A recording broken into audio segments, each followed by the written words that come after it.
Jeg vil lige komme med et par hurtige fif til Lightroom, hvordan man kan måske gøre sin arbejdsgang en lille smule hurtigere. Uanset hvilket panel du er i, om det er, eller hvilket mode du er i, om det er Library, Develop, Slideshow, Print, Web, så har man en eller anden bar herude, og man har sine billeder nede for neden. Men det kan være en fordel at se så meget billede som muligt, når man nu skal redigere det. Herude i siden er der en lille pil, man kan klikke på. Og så kommer billedet til at være lidt større, og det samme hernede. Så fjerner man menulinjen, og billedet er nu en lille smule større. Det der så er rigtig godt, det er, at selvom du har adgang til menuen, så behøver du ikke ind og klikke. Du kan bare holde musen henover, og så kan du stadigvæk bruge menuen der herinde. Vi kan se, at den er nu gennemsigtig i forhold til før, hvor den er helt synlig. Og når du kører musen væk igen, jamen så forsvinder den. Det samme gør sig gældende hernede.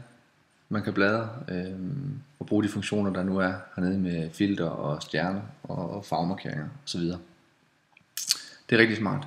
Herover i selve menuen under, eller selve menuerne under Develop Mode, der generelt, der kan du åbne for eksempel Basic, og du kan gå ned og åbne Curves og så videre. Du kan have alle sammen åbne, og så kan du sidde og bladre og finde ud af, hvad det nu er, du skal bruge.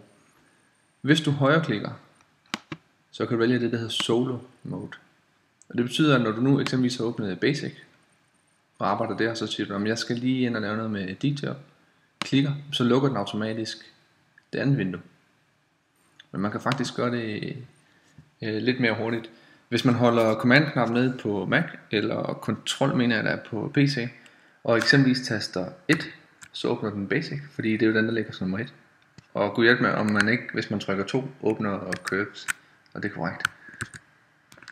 Og på den måde kan man hurtigt bladre igennem, når man har fundet ud af, hvor de forskellige ligger henne. Og når den nu står i solo mode, så lukker den alle de andre vinduer, du ikke bruger.